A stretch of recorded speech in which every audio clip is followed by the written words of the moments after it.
it's right around the corner. This is the best time of year if you're a sports fan. Yes, Absolute yes. best. We got you got football, you got pro football, you got college football, you got high school football, you got basketball, you got hockey, you get MMA every weekend. You got a couple big boxing fights. Like you got playoff baseball. What more could you ask for? You know what I'm saying? $1 billion.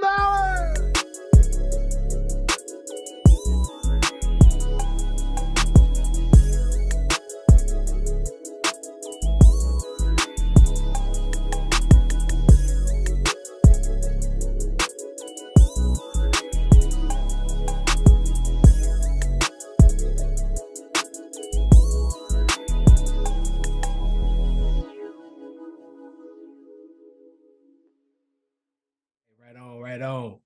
What's going on with everybody? Thank y'all for tuning in. This is another episode of PPP, the Pigskin Posse podcast. Not just another podcast, the podcast. Okay, the podcast. Okay, let's just go and get that out the way. Ra, how you doing, bro? I see you got some lovely scents going on over there. I am fine. This ready to get through this week, man. I'm ready to kick back and relax, watch Yes, the football, kick it with the guys. So yeah, we got a big fight weekend coming up as well. Yes, and I saw the stare off between Usman and Homie. That's all I gotta say is, oh man, you're not the only one. I can't wait. And then no, that's 2 weeks. We got Nagano and Fury. No, that's next weekend. Really? Yeah, yes, Francis Ngannou and Stipe Miocic. Yeah, that's next weekend. No, Francis and Fury. Oh, I said yes, Francis Ngannou and Tyson. I don't know how the hell I got them mixed up. I'm thinking of John Jones. Yeah, John Jones and Stipe. That's coming up. Yeah, a couple more weeks. We got like 3 weeks. I think we get like 3 weeks in between that times, man. We got the UFC fights this weekend. We have Ngannou and Tyson Fury next weekend. Then the follow. Oh man, in like 2 weeks we get John and Stipe. Oh man. I cannot wait. I cannot wait. You and me both, brother. I am so excited. Yes. All right, let's get it popping. All right, so last weekend we saw USC suffer their first loss to Notre Dame. It was not close. Notre Dame beat USC 48-20. Caleb Williams, 3 picks in the first half, 23 of 37, 199 yards, 199 total passing yards, one touchdown. And he ended up, those are the only 3 interceptions that he threw in that game.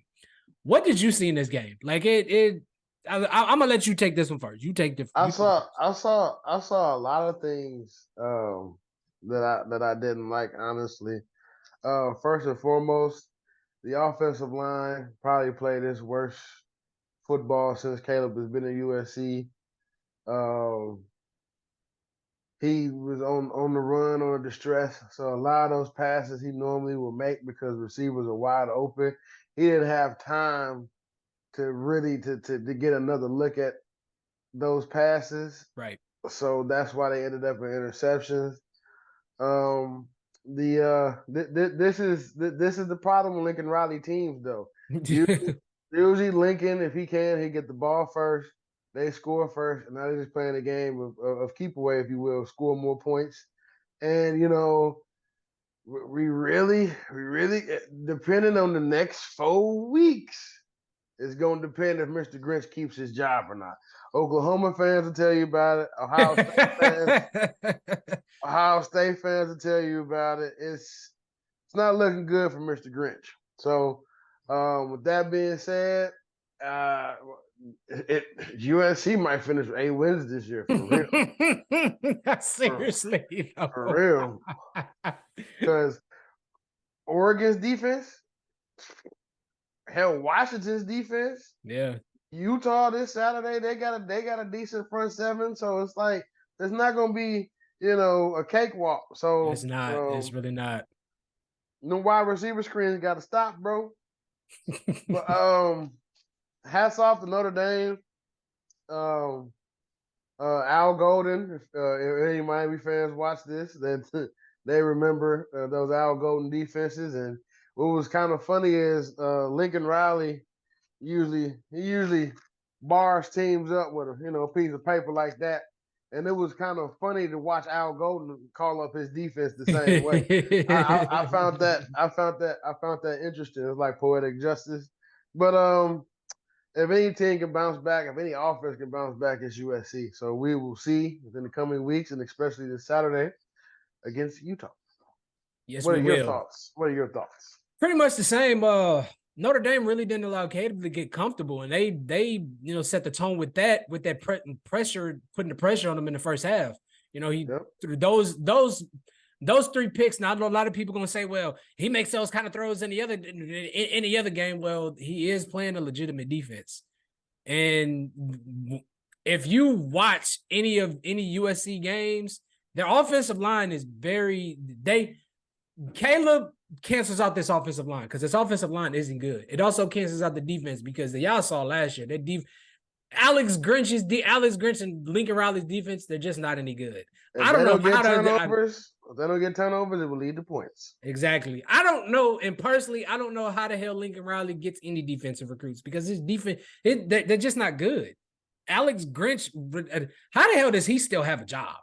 I get it. I get it. But I just he's in bed. He in bed with Lincoln. He must have got some dirt on him or something. He got some naked pictures of him or something. I know what you did in 2018, motherfucker. you try to fire me if you want to. Hey, you remember these? You remember these? You fire me if you want to. that's fucked up, man. She was 17 at the time, Lincoln.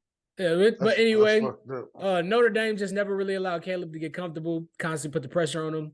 Running game was never able to get going, so it put Caleb in a lot of positions that he really has not had to be in. Through these first few weeks. Now I'm not gonna say this his entire time at USC, but his first few weeks at USC, they put him in a lot of uncomfortable positions, and he really just didn't know how to respond. Now, a couple of them, one or two of them interceptions, they were just flat out bad throws. Like he threw it right to the damn defender. When I turned to the game, actually, he had just thrown the first pick, and I was like, "Oh, okay, he threw a pick." Those last two, that last one, I'm like, "Oh, that's just bad." You weren't reading defense at all. Trying to force the damn ball. And this was the backbreaker in the game. They led the drive. They was able to withstand time on the field when they scored. It was enough time for USC to get back in the game theoretically, but then the kick return came all the way back for a touchdown. That was the nail in the coffin. That's what did it. Took all the air out the stadium. Yeah, so I believe they're at home. Yeah, for Utah. Mm-hmm. So we'll see if some home field advantage can help them out and get this W. Because, I don't think Cam Rising is back, so that's a plus. But that defense, you saw what they did to Florida early in the year. Right. So we'll have to see. That was going to be my next question. Do you think this loss puts them out of the college football playoff picture? I think so, because you got to think, bro.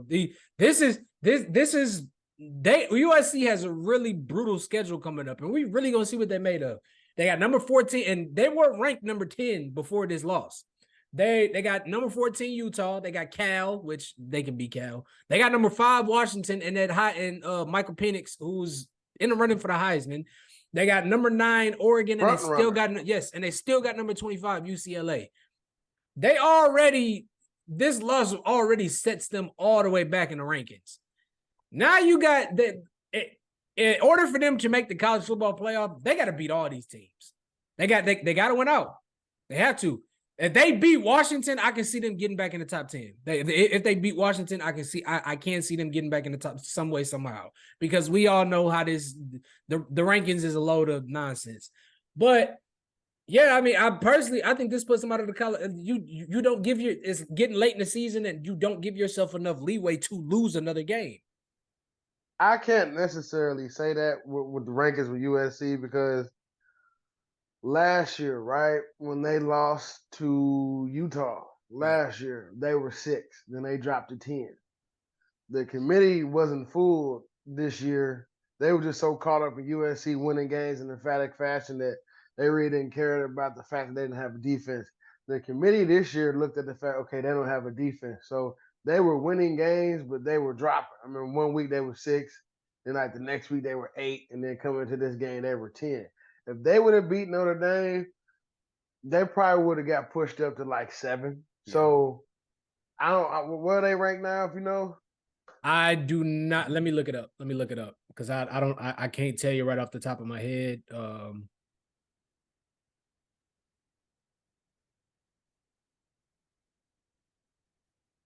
Give me a second here. they're 18. Yeah, They dropped 8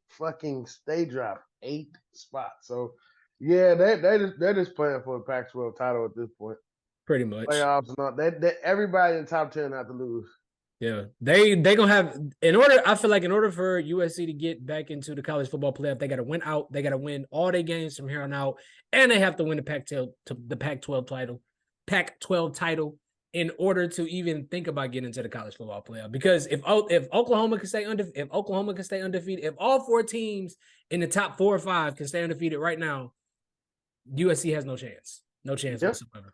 Yeah, that's actual factual. So it's going to be interesting to see what type of changes they can make between last week and this week. So we'll see. Yes, we will.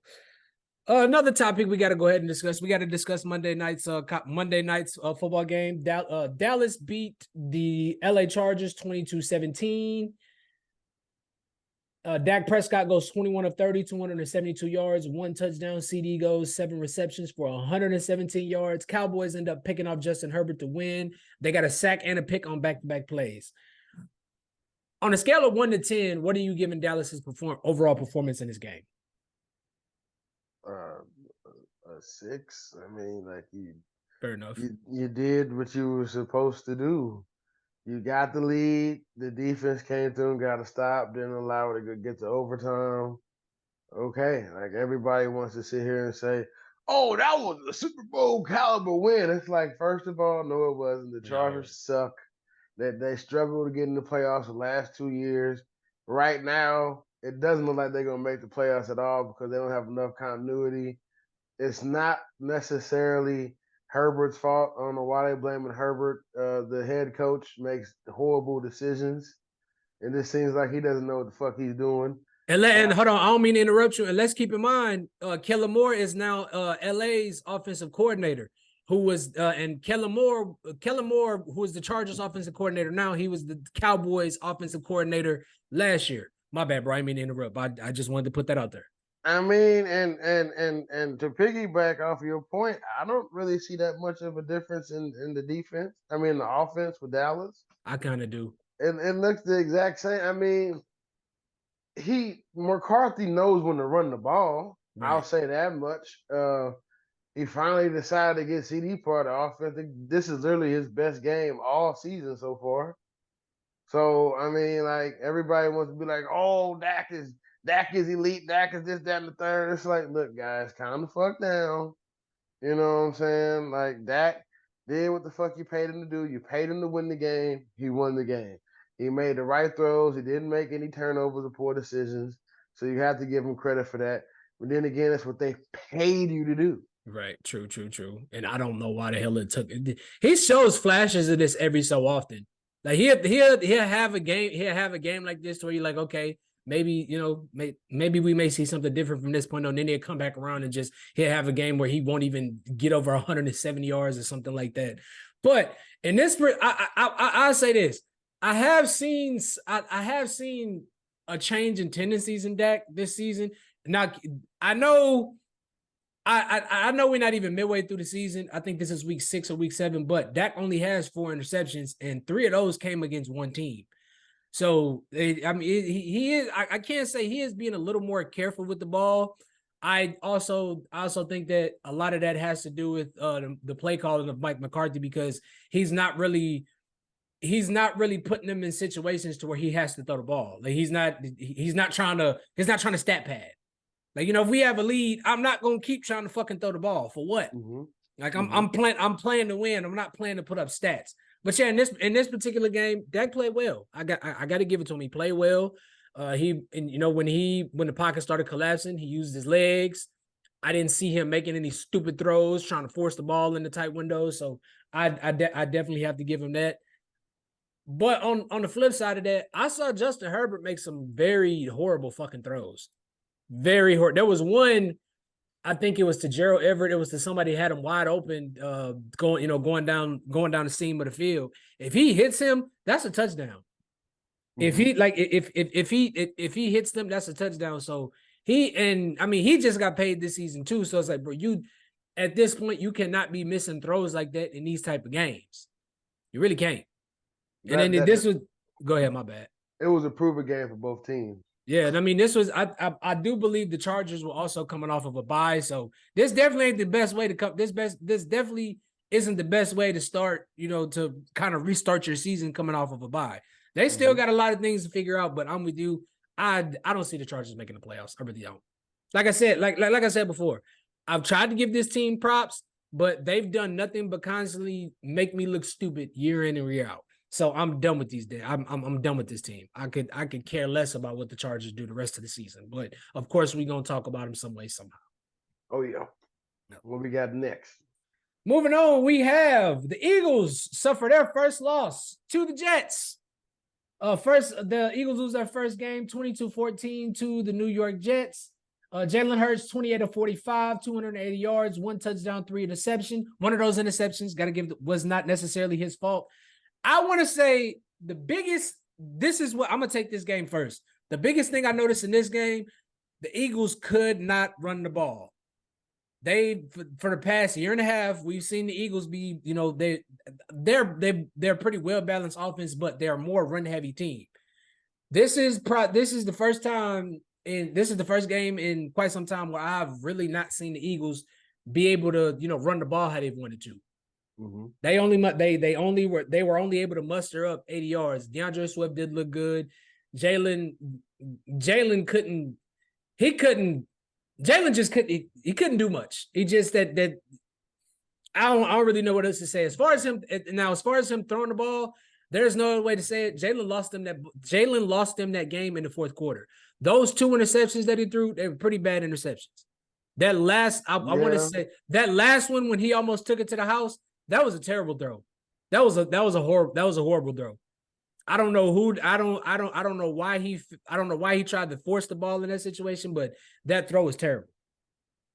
Yeah, I mean, by far, it's his worst game of the season. I mean, if you look at the Eagles, they pretty much is on par. They're pretty much on par for what they did last year. Right. Just the only difference is Jalen will have about 2 to 4 downfield throws that kind of would change the perplexity of the game.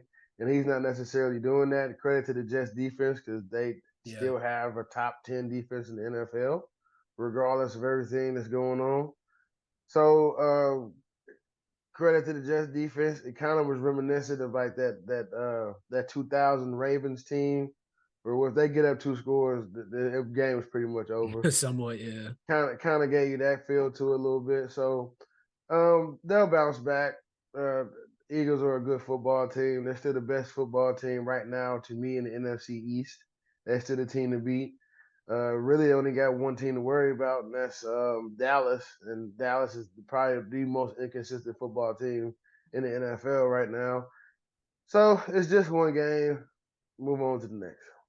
Yep. On the flip side, we got to talk about the Jets. Look, now me and you both, you, everybody have been giving Zach Wilson, a lot of slack. I'm not gonna say, I'm sorry, not a lot of slack, but we've been giving him a lot of criticism for his play the last 2.5 years. Mm-hmm. Quietly, Zach has actually played pretty decent these last three games. In the loss to KC, 28-39, 245 yards, 2 touchdowns. Then in the win against Denver, 19-26, 199 yards. This game against Philly, 19-33, 186 yards. He did get sacked quite a bit in this game, and they had the pressure on him. But he made some big time throws and was able to get and it was able to at least get them in field goal range. Some of them now he does have to do a little be a little bit better about extending the play and improvising on the go. Because it's been a couple of times where he's left 6 points out there. But I do notice that he is starting to trust Garrett Wilson a little more. And I think this team is going into a bye week. if Much needed. if I'm Zach Wilson, bro, I'm right. I got all. If I'm Zach Wilson and the Jets, I got all the confidence in the world right now. We just got through the toughest part of the schedule. We're going into the bye week. This gives us a chance to get healthy. We seen all the videos of Aaron Rodgers, walking out there throwing and stepping around. I'm just saying. That's Throwing and just stepping. that's just to keep the fan base at bay. Yeah. He's not coming back. This injury takes between 9 to 12 months. He's not coming back from that. It is crazy seeing him walking on crutches though. That is Yeah. crazy. Yeah, and I also think a couple people have mentioned it that it's just I think it's good for Zach Wilson just to see him in the building and for him to feel like he has that type of support from Aaron. I feel like that's another way why he's been able to play as well as he has. But got to give it to him. I mean, he's looking a lot better. And I mean, if he can keep this pace up, they're now going into the easy part of their schedule coming off of bye week, so they can possibly still make the playoffs. And this is to calm down. Maybe the head out front office wanted to go get another quarterback. Aaron helping his guy out. Right. Then we go ahead and come back. Give everybody that optimism for next year. Calm down, guys. Now, on what did you see from this Eagles team? Like, what do you feel like cost them this game? The inconsistency to run the football, and Jalen just flat out having a horrible passing game. Yeah, I can't really put it no other way. He just had a horrible passing game, and he'll get better because he's the type of. I mean, I've been watching Jalen since 2016. just about 2016, 2017, just about since he first stepped on the field at Alabama. Every year, he's gotten progressively better as a passer. So This is just another year of him working through that progression. He'll be fine. He has some of the best. He has probably top 5 best wide receiver core in the league. So they'll be fine. The offensive coordinator just need to tweak the offense a little bit, get things back in motion. They'll be fine. I'm not worried about the Eagles right now. Yeah, now. And breaking news. I'm not gonna say breaking news because everybody saw it already. In other news with the Eagles, they did go out and sign Julio Jones. And I want to tell you this: let's not go head over heels for this fucking signing because Julio ain't really been what Julio has been. Julio, you're not getting you're not getting mid 2010s Julio. Let's just throw that out there. I mean, Julio when he's healthy he's the guy, but I don't think we may see flashes of that Julio here and there, but we are not getting that 2013 to 2017 Julio. We ain't getting it. He's just gonna be a possession guy. Mm-hmm. 2nd and 7, I'm gonna get you 8. Right. What I'm saying? That type of thing. Like, and honestly, they need a possession guy since Selleck. They still got him. No, that's not Selleck. I'm tripping. Not Goddard. I don't know what's going on, but I haven't heard his name at all too much this year. I think he's been more of a he's more of a run blocking asset. No, man. No, I don't like that because in that other offense, he was straight up the number 3 option. And he was cooking too. Yeah. Last year. So I agree. We'll see. Next. Next up, we have to discuss Mr. Brock Purdy and the 49ers losing to the Browns' 3rd string quarterback, Mr. PJ Walker. So in this game, Brock Purdy, 12 of 27, 125 yards, 1 TD, 1 interception, and was sacked 3 times. He did lose Christian McCaffrey. I believe he lost Debo, and I think he lost Trent Williams. Christian McCaffrey, 43 rushing yards, had a receiving touchdown before he exited the game. Fortunately for the 49ers, it's not going to be a long-term injury. I think Christian McCaffrey is going to be out this upcoming game. Brandon Ayuk did manage to get 4 receptions for 76 yards. PJ Walker goes 18 to 34, 192 yards and two interceptions. Amari Cooper, 4 receptions, 108 yards, and Jacoby Ford, 84 rushing yards. What did you see on both sides of the ball? Like, what did you see in this game? What jumped out to you? Well, the playmakers went down, Brock. And he just flat out had a bad game. Yeah. I mean, this is a case of when any quarterback gets pressured, they're not gonna look the best. You know what I'm saying? He wasn't making the right throws. He was rushed. He was antsy. He looked a little bit uncomfortable out there. So I mean, the result was a loss. And credit to the Browns because we don't know what that rotator cuff situation is with Deshaun, bruised rotator cuff. Right. They said that's anywhere between 2 to 6 weeks. This is that last week was like week 3, so this is like week 4 with him being out essentially. So, um, look, man, I'm gonna call a spade, man. That front seven got on Brock Purdy's ass, and there's Yeah. nothing he can do about it. Yeah. And then Trent going down, that's like their best offensive lineman right there. So that's not good at all. Because whenever you see Trent not playing, does not look good for the 49ers. They need Christian McCaffrey and they need Debo. That's their identity on offense, and that's how Brock Purdy's been able to look so good getting the ball to them. So it's going to be mighty, mighty interesting to see how Mr. Purdy does, Mr. Iowa State does. So we'll have to see. Credit to Cleveland for fighting. Credit to PJ, for just getting signed, coming out there and doing that. Hats off to him. He's proven that he deserves to be in this league, and somebody just give him a contract so he doesn't have to keep bouncing from team to team every year. Right. Really annoying, but okay. Moving right along. I piggybacking off what you said, I do agree. I feel like this win just kind of showcased how much, how important Christian McCaffrey is to this team. I mean, granted, he did lose Debo and he lost Trent, but if we being quite honest, I ain't really heard Debo's name much this season. Didn't really hear much all last season.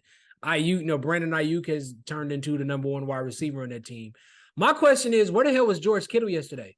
You see these two guys go out and you had 3 touchdowns the week before. And don't get me wrong. Granted, Cleveland's defense didn't really allow Kittle to get any separation, and they didn't. They didn't allow Brock Purdy to really get comfortable, in that backfield. So credit, like you said, credit to that defense for making Brock Purdy very, very uncomfortable. And I mean, we've said it. I've said it before that Cleveland's defense is pretty legit. If Deshaun can get back healthy and this offense can, stay and this offense can get back rolling, Cleveland can really do some. They can really do some damage in the AFC. Oh, and shout out to Kareem Hunt. He had a good game that game. Yeah. Kareem Hunt did. He did have a rushing touchdown. Oh, and also, this is Brock Purdy's first professional loss. Yeah. So in the regular season, yeah. Yep. I mean, I think he'll bounce back. It's just it's one game, and he didn't have all his playmakers. So, is for me. I don't like I'm not rooting for teams to lose, but I kind of like when teams when teams have all this success and then they suffer a loss like this just to see how they respond. You know what I mean? Every team has to go through at some point. They got to go through some type of controversy so they know how to respond whenever something like this happens. So, and then shout out to PJ Walker. Got he was able to hand the 49ers their first loss as a third string QB, because the other Dorian Thompson, right? He got some growing to do. And shout out to Amari Cooper. He turned the clock back a little bit in this game. He ain't done yet. That motherfucker still got some shit left in the tank. So he is taking nowhere near the same amount of hits as Julio. No, yeah, that's true. That's very true. A lot of that has to do with whenever he got the hell out of Vegas. Yeah. for sure. But yeah, man, shout out to PJ Walker for, getting the Browns their win and handing the 49ers their first loss. It'll be interesting to see how the 49ers and Brock Purdy bounce back after this. For sure. Now we're gonna go ahead and transition over to basketball and give y'all a little preview of what's coming up this upcoming season. Man, nigga. AD just try to yam on a nigga outside of the motherfucking outside of the dots, dog. I mean, they can't double team AD because there's 3 other motherfuckers the same height as him. True. We got shooting around. D'Angelo had spurts looking great last year, and then he had spurts where he didn't. But right now he's cooking. The team is humming. My Lakers right now just playing great, outstanding team ball. Now I know it's preseason, but I'm just ecstatic that we got a good young team that looks like everybody's bought into what their role is. So it's gonna be amazing to see Well, I don't know because Ham was talking about having LeBron play the 5. It's like, nigga, no, nigga, I never want to see that not unless everybody going small ball. Even then, I still don't want to see that. I'd rather see LeBron guard the 1 or the 2, maybe the 3, possibly the 4 at that, but not Yeah. the 5. But I can't wait. I cannot fucking wait. It's right around the corner. This is the best time of year if you're a sports fan. Yes, Absolute yes. best. You got football, you got pro football, you got college football, you got high school football, you got basketball, you got hockey, you get MMA every weekend. You got a couple big boxing fights. Like, you got playoff baseball. What more could you ask for? You know what I'm saying? $1 billion. And, hey, Emma, I love you, baby, but I mean, you love basketball too, but you know how I am this time of year. Oh yeah. Oh yeah. Before we get to talking about any nah. team, before we get to talking about any teams and any players, I did want to talk to you about some of the new rules that the NBA is implementing this season. There is no more load management. Teams can no longer rest both stars. Both stars must be available for nationally televised games. No, there are no more long-term shutdowns. If your team, like, if you know y'all not making the playoffs, you can no longer shut down your star players. That's gone. You can't shut down your star players, nor can they have reduced roles. Now there is an exception, and I feel like they purposely did this shit for LeBron because I at this point, the league definitely wants to see it's good business if he gets another ring. Even if the Lakers win another ring. But anyway, healthy resting players must be at the game. The only exception are players 35 and up that have 34,000 regular season minutes or 1,000 regular season and playoff games combined. I think the only players that are eligible for that: LeBron, Kawhi. I want to say Steph. Oh shit, Clay, KD. No, not KD. Yeah. It's KD. No, KD 30. KD what, about 35, 36, right? Yeah. KD, James Harden, which we're gonna talk about him in a minute too. Yeah. And we gonna get to it. We gonna let's stay on this first.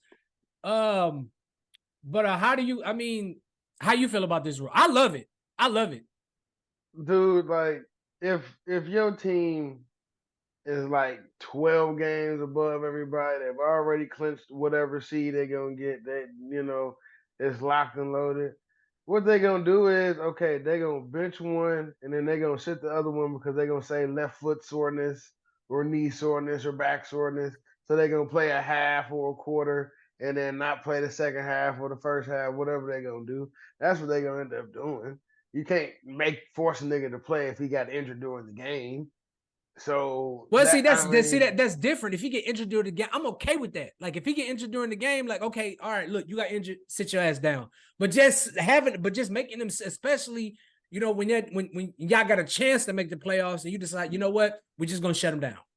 Kind of like what they did with Luka last year. Like what they did with Luke. Yeah. Like, I don't like that. If y'all got a chance, no, make their ass play. This low management nonsense is stupid. Nigga, it's business. Protect your assets. Like, bro, like, I don't. If the league really felt some type of way about this shit, they would have did that shit doing the Tim Duncan, Manu, and Tony Parker era. True. Okay. Did that shit then. Oh, okay. I can agree with that. But okay, look at it this way. Let's say you a fan, right? Yeah. You come into end of the season, your team, your team's fighting for a playoff spot. You decide, you know what I'm saying, you finally get some money, you can go to the game, and we live in, like, we travel to go see the Lakers, and LeBron, they shut LeBron down for the rest of the season. They shutting AD down the rest of the season. How you gonna feel about that? Are you gonna be pissed off, like, bro? The whole reason I drove up here was to see your motherfucking ass. So yep. I like it, and I also think that it's gonna help ratings because come on, bro. How many games have we seen Kawhi and PG on the court at the same fucking time? I don't even think 100. They've been together what, 3-4 years now? I think about 4 years. Was it? Okay, think. That ring in Toronto, that was 2018, 19, 20, 21, 22. It's going into year fucking 5. Yeah. They ain't even played 100 fucking games yet. Then y'all talking about they tried that. The only team that wants this bum ass nigga is the Clippers, James Harden. True. So I'm like, you want another injury prone? Sometime okay. So all right. He said, Man. nah. See, that what I said, we gonna get to that. Next rule, I actually love this. MVP candidates have to play at least 65 games. So if you're gonna win MVP, you gotta play at least 65. I like it. I don't like none of this shit, to be honest.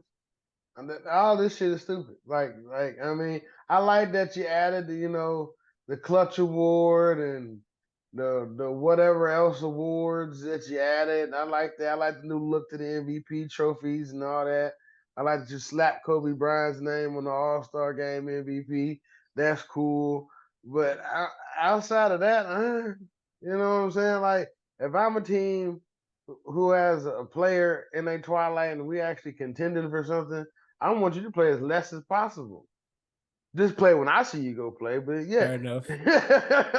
but Fair enough. Okay, I can agree with that. I mean, like this is really like a fuck you to the Lakers and Clippers. I mean, yeah. To be honest, in Milwaukee, I guess, and Phoenix, everybody was super teams.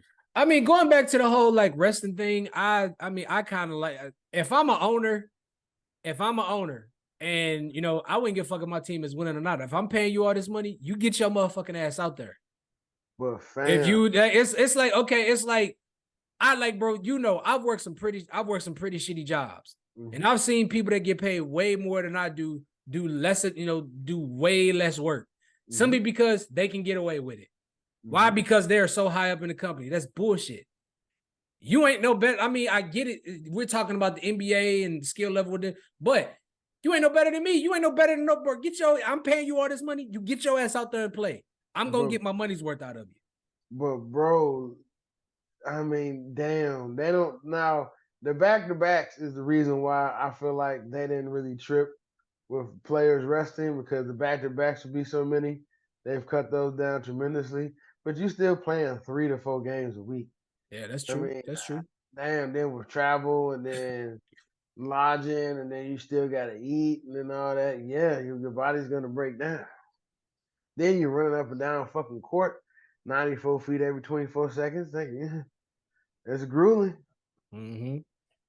I agree. I mean, it'll be interesting to see how it is play out. What I'm personally really interested to see, because I still don't know what to make of all this, is this in season tournament shit. Because it's honestly very confusing to me. It's stupid. It's very stupid. Okay, I got to see a glimpse of what it looked like with the WNBA with the President's Cup thing. It's like okay, the hottest team at the time in the WNBA won the President's Cup. Come the finals, it didn't mean shit. True. They got their asses spanked. So like, I guess this is a way for the NBA to get more money. They're probably gonna have it right around Super Bowl time. To try to compete with that shit on top of the All-Star game. So if you're asking me, you just add more ways for motherfuckers to get hurt. Yeah. But okay, like I won the mid-season title, so does that count as me having the champion? So will Chris Paul get a ring then? I was thinking about that too. So like, what? Okay. I mean, it's like okay, it's like in hockey where they have that big ass game outside on the football field, wherever somewhere. The Winter Classic, yeah. Yeah, it's like that basically. Okay. I think a huge part of me feels like it has a lot to do with money. Another part of me feels like I think it's because we say all the time, no, we don't really you don't pay attention, and you don't pay attention till after All-Star break. I really don't pay attention till it get close to playoffs. I mean, I watch, but I'm not fully engaged until it really start getting serious. Because the first half of the season to me, it's a soap opera. It's all it's a big ass soap opera. I mean, I start watching closely a little bit around Christmas, but like right around All-Star break, yeah, couple weeks before. Yeah, what's Mhm. going on? Who's doing what? Right. Who's healthy? Because if KD don't get hurt, damn, when the last time you seen KD playing the fucking All-Star game? True. That's true. Had to be when he was with the Warriors.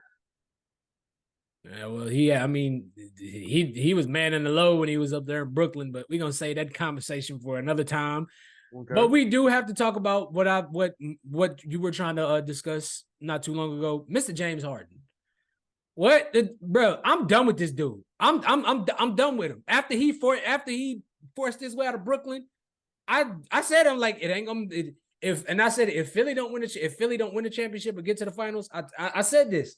I think I said it in the previous episode. I said if Philly don't win the championship or they don't get to the finals, he's gonna ask to leave Philly. I'm telling you. I said that's what's gonna happen. And that's exactly what he's doing now. He's just okay. Now we see it's him, but when he was in Houston, he had to leave Houston. Yeah, that's true. He had to go. I see. I understood that part. I kind of was with him when he left. Cause like, look, nigga, we said it's gonna be us three. Y'all two niggas tripping. Fuck y'all, I'm out. Cause he was playing the bulk of the games back then when he was there. But this time, first of all, your role diminished. You was doing half the work you was doing in Brooklyn, and then outside of those, did he have 1 or 2 40-point games against y'all? Just that I want to one, say two. I know he had one. I know that big And then the game one. that game when he came out and bust our ass. Yeah. Okay, it's like okay, like you're not really helping your team when you on the court, and then all the distractions you doing off the fucking court. Look, this motherfucker, as of what, yesterday or 2 days ago, he was in fucking Houston. Yeah, too. No, he still and he didn't show up again. You talking about okay, you want to show up for the last preseason game, which is tomorrow, but you're in fucking Houston. Doing Look, what? man, he just want to chase ass, go to turkey leg hut, go to go to strip club, set some lean, ride on 24s of the bowls and all that. I get it, man. Just retire. Right. If you don't Just want to retire. play, just stop wasting all our time. Well, he like, fuck that. I gotta get as much money as I can. But like, yes, bro, you are a cancer to the team. You are a Yes, you cancer are. to the team. Okay, you want to go to the Clippers. You're not gonna help them. I guess you just want to keep doing whatever you want to do until like no NBA team wants you. Right. I guess this is what that is. Like Kaepernick always wanting to get into the NFL, and then you get the tryout, and then last fucking minute you moving from the Falcons.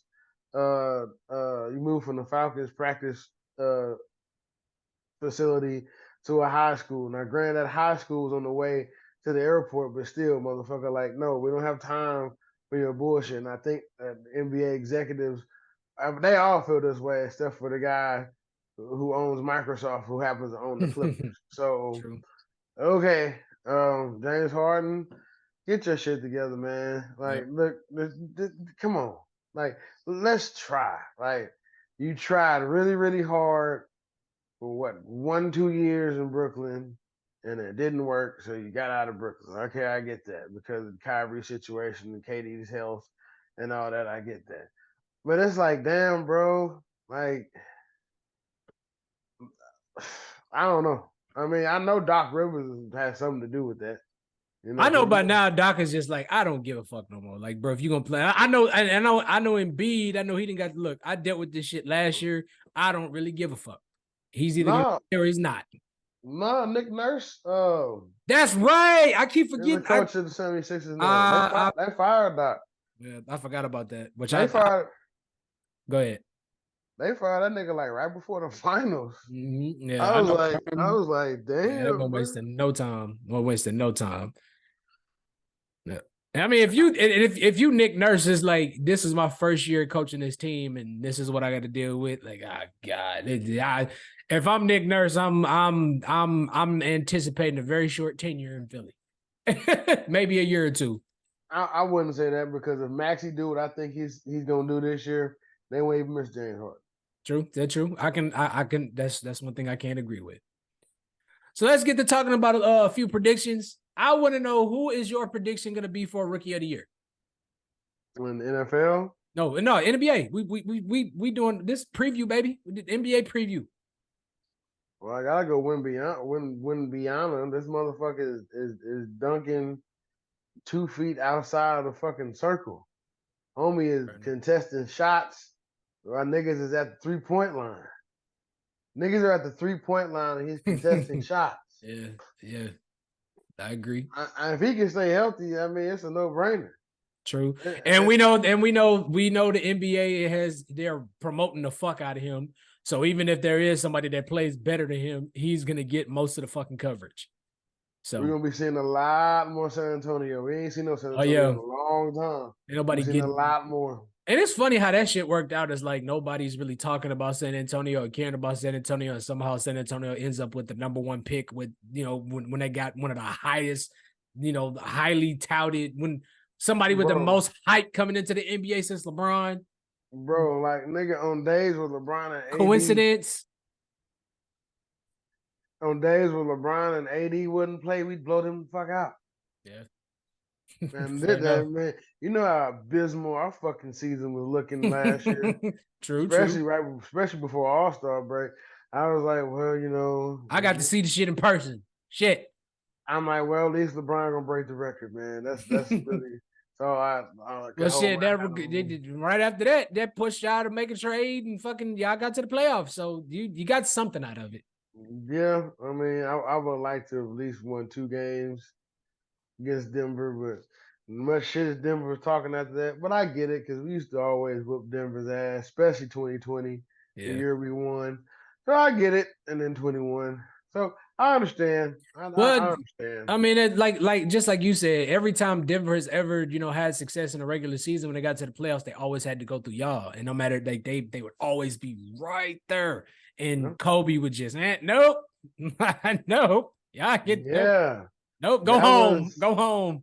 That was literally that was the second time they've been in the third round since Melo's only time in 2009. Yeah. Mm-hmm.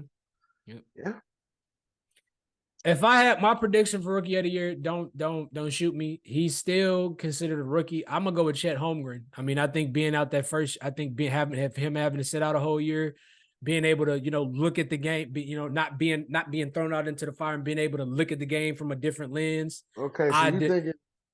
I'm sorry. Go ahead. No, you good. Him being able to look at the game from a different lens, and then having a guy like Shai Gilgeous-Alexander, having a vet like Victor Oladipo there. I think, with him still being considered a rookie, I personally, I think, and he's looked good, in the games that I have, in the preseason games that I have seen him play. So I think it's going to be a toss up between him and Wemby.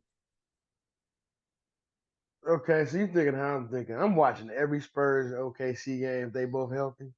I'm watching every Spurs and OKC game if they both healthy. I just want to see if these two abnormally tall motherfuckers. Yep.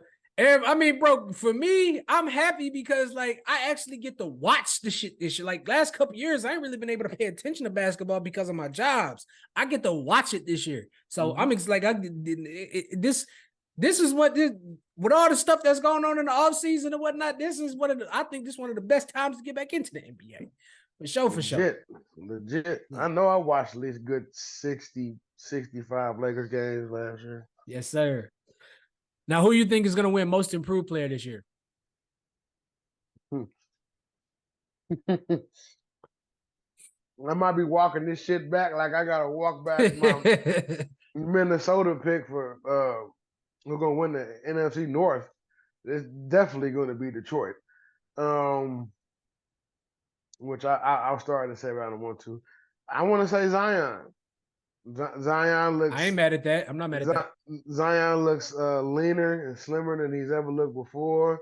He's got a better bounce to him than he did even when he was at Duke. He looks like, I mean, he's still explosive as ever. So still got that explosiveness like his rookie year where he hasn't really played in really 2.5 years. But I mean, yeah, I'm gonna go with Zion. Who you got? I don't know if he already won it or not. For me, okay, because these two topics that we're talking about, these two are flip flop. I mean, they could go either way. I'm going Jordan Poole. New situation. The team, obviously, it's his team. It's gonna be his team. That's Kuzma's team, really. Yeah, it is Kuzma's team, but What's that say? I'm just, I'm just saying. I think that him being on the team that he doesn't have to, share shots and touches with two of the greatest shooters of all time. And the focal point of the offense is going to be centered around him and Kuzma, more than likely Poole. I just think that he's going to take that shit and he's going to run with it. And let's be honest, who's expecting Washington to do anything? Man, the East is anything's possible. So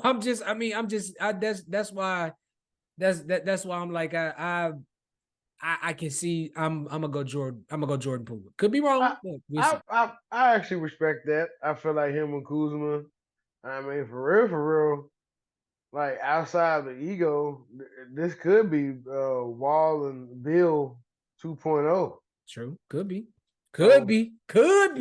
We'll see. What they got. I mean, they don't have to run into y'all. They're gonna have to run into Philly. They're gonna have to run into Miami. I don't know how they're gonna look, but I have to run into them.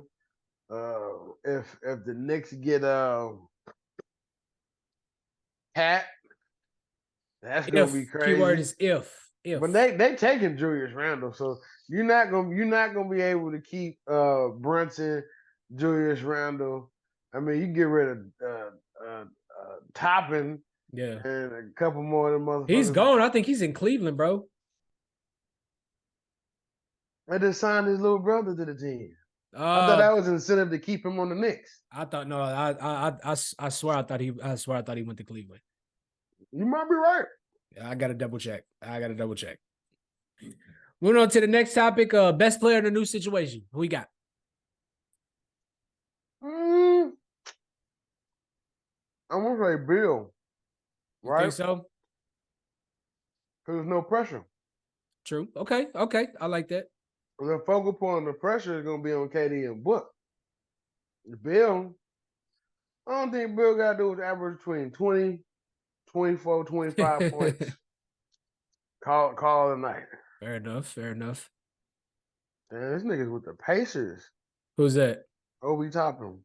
I thought he was with Cleveland, honestly. Damn. But yeah, I say Bill has the easiest situation in a new spot because I mean he's gonna be out there more so with the second unit. Mm-hmm. So to get keep the lead or get the lead back and then hold it until Book or KD come back or vice versa. You know what I'm saying? So yeah. Well, I don't see why not. And then they got better. Yeah. Phoenix got better. So yeah. I'm gonna go with Bill. This one I battle with. I battle with the person originally I had Ayton, but I got and here's why I said no to Ayton. You can make an all-star. He'll make but here's why I said no to Ayton. That rookie that they drafted, Scoot Henderson, they're gonna be pushing him to be the face of the face of the team. And they got Brogdon, and the issue with Ayton was he wanted to be the focal, he wanted to have a bigger role on offense, to be the focal point of the team, all that nonsense. Him being up there he gonna make an all-star team, but I feel like eventually he's gonna end up being cancerous in the locker room because he's gonna do the same shit. He's gonna throw a fit because he's not the focal point of the offense, blah, blah, blah, blah, blah. But best player in a new situation. I know he's old. But personally, I like CP3 with the Warriors. I really do. He ain't got to do that. He ain't got to do, bro. He don't got to score. All he got to do is facilitate. All he got to do is facilitate and maybe score when Steph go to the bench. Seriously, because like I was seeing the ball movement. I'm like, yo, Steph can stay fresher because he don't have to bring the ball up. Like everybody doesn't have to do as much, but the key is this nigga goes there. Yep. So that's the thing. But yeah, I already saw it. People Steph passing the ball, He Booker came around, motherfucker pick, faked like he was finna go, cut to the basket, cut back in the side, caught the ball. I'm like, this is And good. let's not sit up here and pretend like CP still don't got a fucking mean ass mid range. Like Oh yeah. let's not sit up here and pretend like that nigga can't shoot that motherfucker from the mid range. But Mm-hmm. yeah, I mean I don't. He's obviously he's not the same Chris Paul, but I definitely think him with the Warriors is it's gonna be a lot better. It's gonna be just as good, if not better, than what we think it is. Mm-hmm. I mean, having Clay guard the 4 and 5 is that's fucked up, Steve. Yeah, Then we'll see if then that works. then Draymond is not gonna probably get there damn near before Christmas. Right. So he's gonna have to figure out how to get in the flow of the team, especially if they're doing good. Mm-hmm. So I like that. I like that. I like that. I like that. That's a good one, sir. It's a good one. It's a good one. Who's gonna be your most surprising team this year? The team that's really gonna like jump like they're like you gonna damn. I didn't expect them to be who the hell they is because it was the Kings last year. I didn't expect that from them.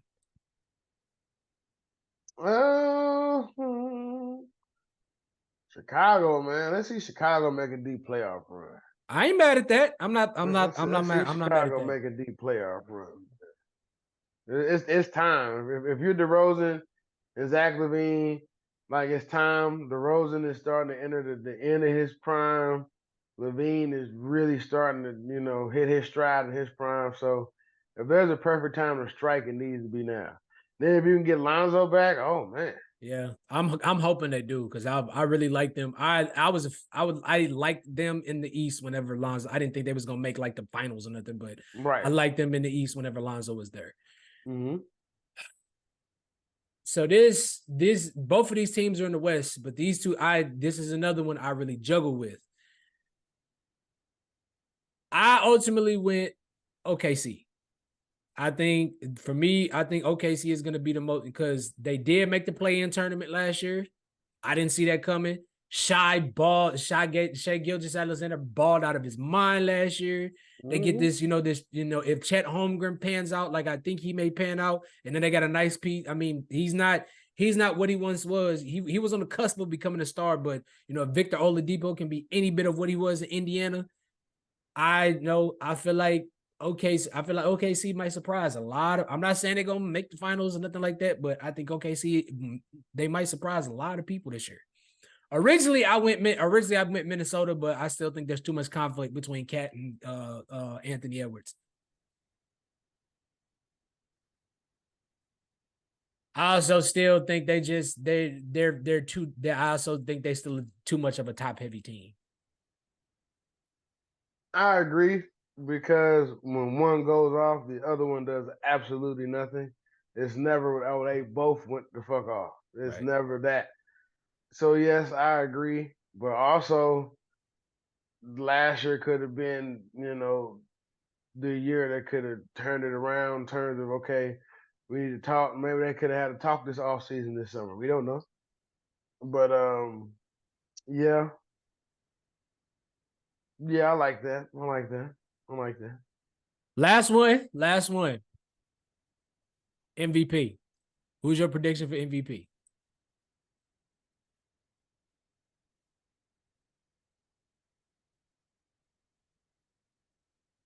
Jason Tatum. You fuck you. You took mine. You motherfucker you. It's time. It's time. He has all the tools. He's just now entering his prime. Once he figures out that you don't have to shoot threes to score all the time, Billy, you could put the ball down on the ground, get to the hole, get to the free throw line, or get to your sweet spot, one of them jumpers. I feel like you set up threes too much. So, but but if he gets MVP, that means Jaylen Brown is doing his thing as well. Yeah. So we're gonna have to see about that. If he stays healthy, if this motherfucker can stay healthy, seriously, if this nigga can stay healthy, he's the best big in the NBA. Because that's mine. You stop it right now. Don't you say it. Don't you say it. Because you picked mine. So now I'm gonna pick yours. But anyway, yeah. But if healthy, if healthy, AD. If healthy, because we see when AD is healthy and he's playing at a high level, nobody can fuck with AD. Nobody. So if he can stay healthy, AD is gonna win the MVP, and I'm taking y'all to go to the finals. Plain and simple. If he stays healthy and can maintain that style of play, yeah. Bruh. And y'all can't even believe I'm saying that, because y'all know I'm not obviously I'm not a Lakers fan. But if AD can stay healthy, yeah, man, I think he can win MVP. Bro, but it's like we waived Scottie Pippen Jr. and we got another 6'10" motherfucker today. Right. I saw that, so I'm like, damn, bro, we low key the second tallest team in the league behind Milwaukee. And y'all got younger. Yeah, so it's like if we can get some outside shooting and people do their thing in the paint. LeBron might only have to average 20 points a game. And he'll happily do it at this stage of his career. Right. Happily. All right, last two topics before we get up out of here, man. So I wanted to talk to you about the whole the Boston Celtics and the Milwaukee Bucks. You know, with Drew coming to Boston and with Dame coming to Milwaukee. Of course, Boston and Milwaukee are obviously going to be the favorites to come out of the East. That's a given. My question to you is, what out of the Bucks and out of the Celtics, which one of these teams do you think should be favored more over the other? With Bucks. I mean, I don't know, because like with Holiday and Lillard, they kind of cancel each other out because they both defensive liabilities. Now Drew, he's not as much as a liability as Dame is, but he's still somewhat a liability. Because on switches, when it's a taller player and they skill like a nigga like KD or something, he can't do nothing with that. But I would say I'm gonna go Milwaukee just off the pure fact when Dame is not in the shooting funk, you got to double up Dame, and then now Giannis is dunking freely. Then Middleton's doing his thing. Then Portis is doing his thing. You look up, you're down by fucking 20 and it's halftime. Fair enough. I battle with this one, and it's like I don't want to say Milwaukee, because I don't want to feel like, oh, you just saying Milwaukee because you're a Celtics fan, and I don't want to say the Celtics because I'm being biased. But oh man, I gotta go with Milwaukee simply from a defensive standpoint, because as much as I feel like we have the more, I guess you could say, the better offensively, I feel like we're better than Milwaukee. If y'all was able to keep Smart with Holiday, I'll give it to y'all. Yeah, but I mean, I like Derek White can play defense. He's not a stupid fucking shooter like Marcus Smart. I love Marcus Fowler. Yeah. Well, I like Marcus Smart. Like I loved Marcus Smart, but there was a lot of times when I saw him take shots. It's like, what the fuck are you doing? Why are you taking that shot? I was shooting these shots for his fuck Tatum and Brown, nigga. That's why, bitch ass nigga. It's low key my motherfucking team. But if I go somewhere to get paid, then fuck Boston, then, nigga. It's a smart show. See, the thing I like about my team, we now have each one of these positions can score. You know, I was gonna say Middleton. Holiday, he can score from anywhere on the floor. JB can score from anywhere on the floor. You know, he's a lethal shooter. JT, obviously, you know, elite. He's on the verge of, you know, becoming an MVP. Horford can shoot the lights out of the ball, and Porzingis can shoot the lights out of the ball. Healthy. I'm not going to lie, man. If Porzingis can stay healthy, he does take some of the scoring pressures off of y'all. Yeah. Yeah. I mean, like, cause the game I watched, I'm like, damn, this motherfucker already got 17 cooking. Like, y'all was up like 13 cooking, Mhm. just coasting along. I'm like, We'll see. I It's like this this time of preseason. year. I like this time of year. It's optimism in the air. Yep. Now switching over to the Bucks, it's like the Bucks have they have the more I feel like all around talent. I just don't know who the hell is going to play. Well, I was going to say who they're going to play point for them, but obviously that's going to be Dame. But who's going to play the two? Middleton, nigga. Well, Middleton's going to play What? the. I think Middleton's going to play the three. Middleton's probably going. Man, Middleton's going to flip flop probably. he gonna play the 2 and 3. They got rid of Grayson Allen, didn't they? Yeah, he's gone. But they do have Cameron Artis Payne. Well, look, man, he's very streaky. He has that hot and cold motherfucker, streaks as that well. that that motherfucker 2 years ago, I'd be like, all right, but shit, after that shit he turned in the playoffs last year, Fair enough. Cameron Payne, okay. Fair enough. Fair enough. He's one more bad season away from playing in Australia. Fair enough. Now, piggybacking off of that, I know I kind of left. I know I left this out because these are obviously the three super teams: the Bucks, the Celtics, and of course the Suns. Now, I did want to talk about them. What is your take on this Suns team? You've watched way more basketball than I. Of course, I watch basketball, but you've watched way more in depth the past few years than I have. I haven't watched any of the Suns so far, but if I'm going off last year, they're too uh, reliant on jump shots.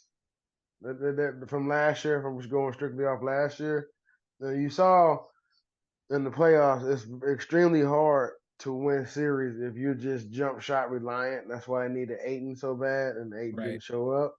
It's like, look, bro, Asia Wilson just won Finals MVP because and she was going. The girl that was guarding her was way taller than her, Right. but she just kept coming, kept coming, kept coming. So you gotta figure out a way. They last from basing strictly off last year. They was too jump shot reliant, and they really sucked on defense. And once the starters came out, there was no firepower off the bench. So that this is why it's going to be so intriguing to see what Bill does because Right.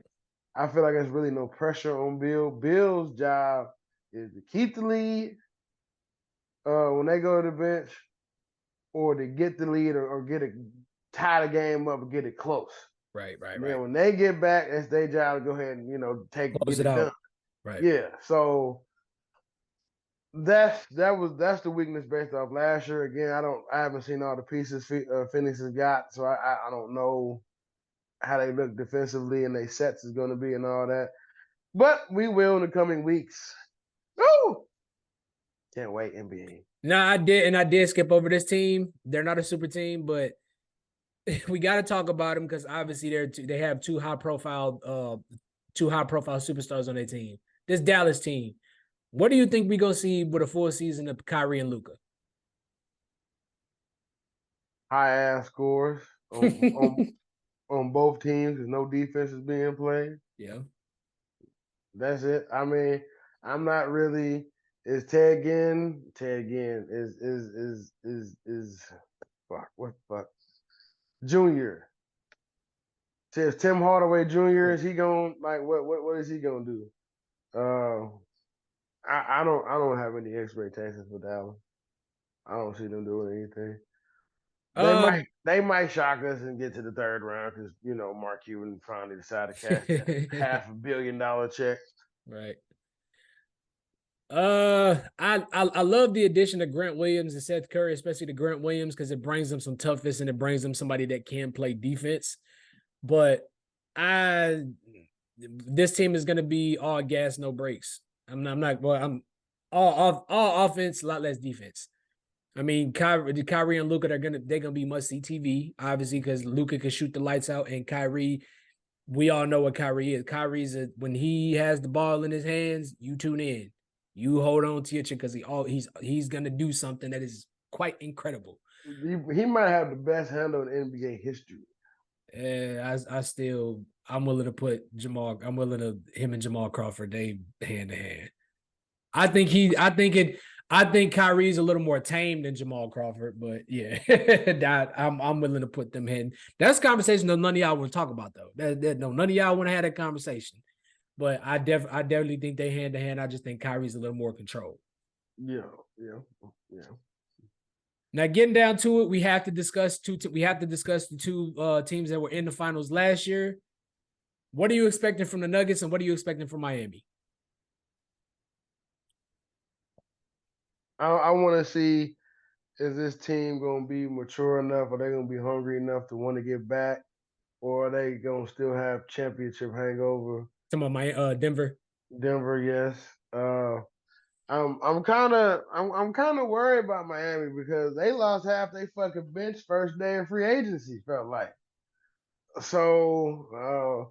We'll see what they added. They're gonna have to make some type of trade during the season. I feel like they need another person who can score. Yeah. I don't know if Hero. I mean, Hero did his thing last year in the regular season, so we'll see. Yeah, I don't know. This might be a down year for Miami. I mean, a healthy Bam was always good because if his shoulder wasn't fucked up, kind of makes you wonder how more competitive that series would have been. Right. So, but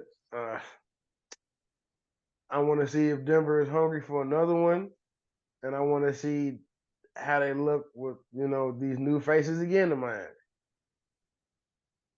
The Nuggets, I expect them to be just a tad bit. I don't expect much of a drop off. I really don't. I expect them to lose a little bit of a defensive edge with them losing Bruce Brown. They also lose Jeff Green, but I mean Jeff Green's fucking 100 years old. But I mean they still had that guy Brown or whatever his name is. I mean he's there, but I was listening to Kevin Garnett and all those guys. It's like when you got a guy come out of nowhere like that, it's kind of hard to game plan for him. You know what I mean? Like when now that you know what a guy's doing, it's kind of easier to game plan for him, and it's easier to take that player away from the game. I mean, take that player out of the game. Jokic is still there. Go ahead, my bad. They're just gonna rough him up. They're gonna see if he's tough or not. That's all. I mean, Jokic is still there, and he's still Jokic. Murray is still there, he's still Murray. If they can piggyback of the dynamic that they had between them last year, I think they'll be okay. And Michael Porter Jr. he has to play how he played in that last game of the finals. Like we need to see that Michael Porter Jr. before he got hurt. If they're gonna duplicate any of the success that they had last year. He played a total of 55 minutes of NCAA basketball as an NBA champion. Hey, make this up, man. As far as the Heat goes, I expect a major drop off with the Heat. They lose Victor Oladipo, Max Strus, Gabe Vincent, Cody Zeller, and I think they lost what was the other guy's name? They lost somebody else. Vincent Jackson? No. Not Jack. Vincent something. No, Gabe Vincent. We got him. Yeah, I did mention him.